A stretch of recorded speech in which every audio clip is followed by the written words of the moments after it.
Oke, Bismillahirrahmanirrahim. Assalamualaikum warahmatullahi wabarakatuh. Selamat siang, salam sejahtera untuk kita semua. Om Swastiastu, Namo Buddhaya, salam kebajikan.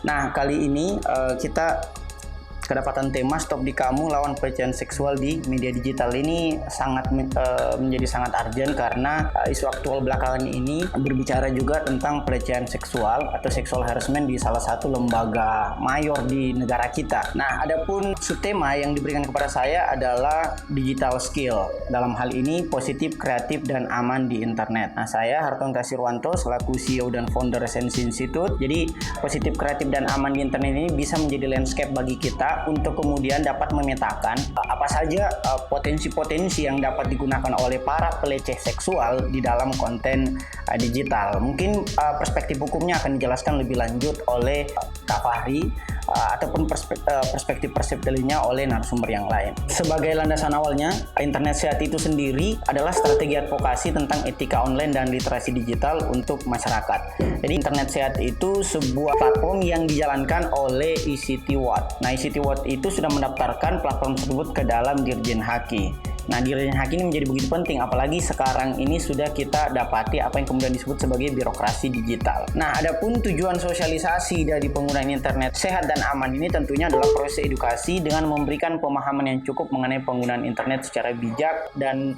positif internet dan minimalkan dampak negatif dan internet sehingga tercipta masyarakat cerdas dan produktif. Jadi internet sehat itu tujuannya sesimpelnya adalah bagaimana agar masyarakat kita itu dapat cerdas dan produktif dalam literasi digital. Nah, itu fondasi awal untuk kita memahami apa yang kemudian disebut sebagai internet sehat. Nah, internet sehat itu tentunya menjauhi konten negatif dan tentu menganjurkan kita untuk men-share atau meng-create internet positif atau konten positif. Nah, untuk membedakannya kita demarkasi dulu antara apa yang dimaksud dengan konten negatif dan apa yang dimaksud dengan konten positif. Per definisi, konten negatif adalah konten yang memuat hal-hal keburukan, kesia-siaan, dan pembodohan. Lengkapnya teman-teman bisa rujuk misalnya dalam Undang-Undang ITE. Nah, beberapa contoh-contoh dari konten negatif yang jamak kita dapati misalnya hoax and fake news. Nah, teman-teman bisa rujuk misalnya buku yang sangat menarik dari Budi Gunawan, kepala BIN kita, yang berjudul Kebohongan di Dunia Maya, atau buku yang paling terbaru beliau pada tahun 2021, dia juga menulis buku Demokrasi di Era Post-Truth. Situ dijelaskan bagaimana hoax dan fake news mengambil alih sebagian besar lini masa yang berseliweran di sosial media kita. Nah, konten lain yang juga masih dalam konten negatif adalah hate speech. Nah, hate speech ini ujaran kebencian. Hate speech ini bermula dari hate spin atau pelintiran kebencian. Nah, ini juga ada buku menarik yang berbicara tentang hate speech, misalnya dari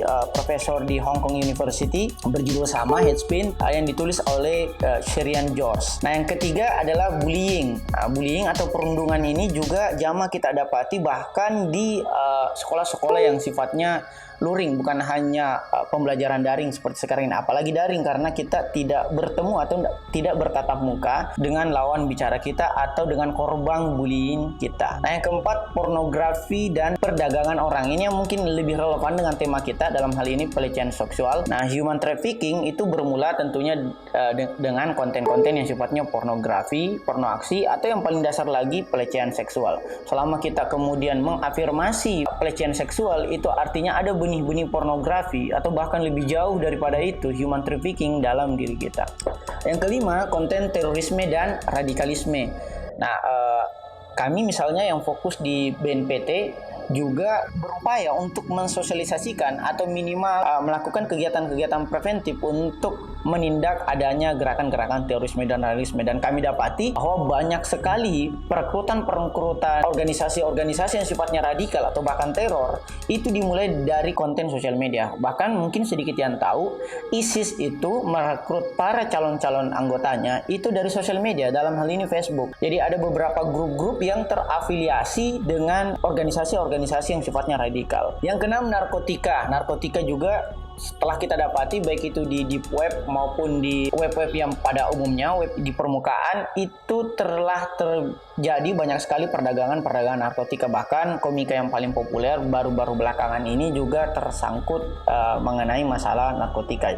Nah, yang ketujuh adalah penipuan. Nah, penipuan ini banyak misalnya di marketplace yang menjual barang-barang yang sebenarnya tidak ori atau bahkan tidak sesuai dengan apa yang ia tampilkan di display lapak penjual tersebut. Yang kedelapan adalah kekerasan atau vandalisme. Ini juga banyak kita dapati misalnya di konten-konten YouTube atau video-video yang viral, banyak kekerasan yang sebenarnya bisa memicu terjadinya giat-giat atau kegiatan kriminalitas lainnya. Yang kesembilan, konten judi. Misalnya kalau teman-teman lagi merambah misalnya Mozilla atau Chrome atau Safari, kita kan biasa mendapati beberapa iklan yang sifatnya 5 detik itu banyak iklan-iklan yang sebenarnya iklannya itu bentuknya judi, baik itu sebobet dan sebagainya. Bahkan game online sekarang juga banyak kemudian disalahgunakan untuk menjadi praktik perjudian atau praktik taruhan. Dan yang terakhir itu memamerkan kemewahan. Nah, konten memamerkan kemewahan ini juga salah satu konten yang dimasukkan dalam konten negatif. Bahkan misalnya kalau kita berkaca pada negeri yang katanya sekuler, misalnya Cina, pemerintah Cina atau pemerintah Tiongkok itu sudah melarang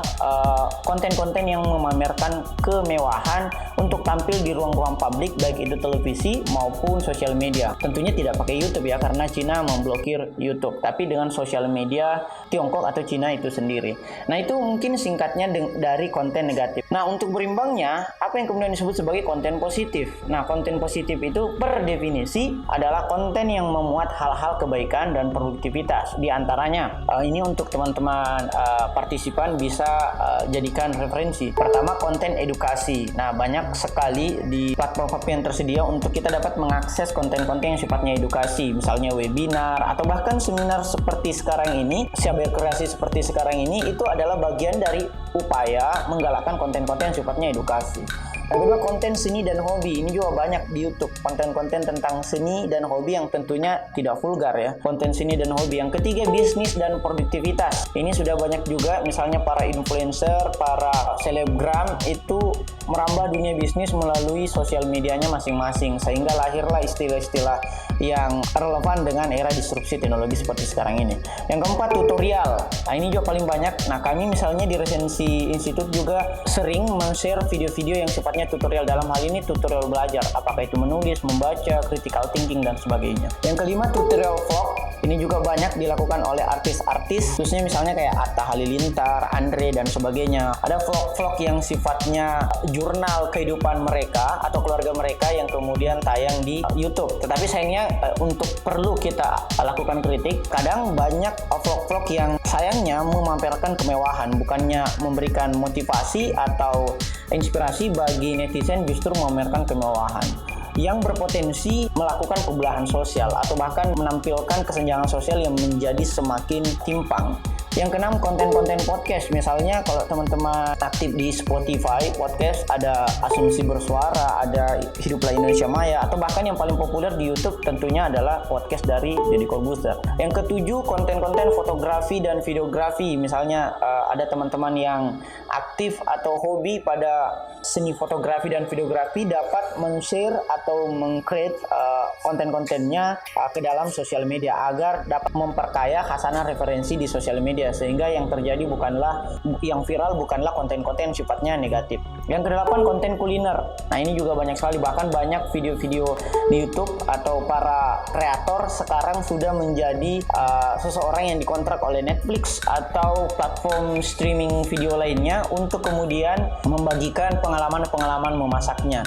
Yang kesembilan, konten review, baik itu review buku, film, produk. Nah, kami di Resensi Institute ini fokusnya pada konten review buku atau resensi buku, sehingga kampanye kami sehari sebuku itu kami galakkan di sosial media, dalam hal ini YouTube, Instagram, dan Spotify. Dan yang terakhir adalah informasi tentunya, yaitu berita dan opini. Sekarang mengakses berita itu menjadi lebih gampang, kita sisa buka misalnya Twitter, ada di Instagram, dan sebagainya. Tentunya bukan berita-berita yang sifatnya infotainment ya, kayak Lambe Tura dan sebagainya. Nah, itu untuk komparasi antara konten negatif dan konten positif.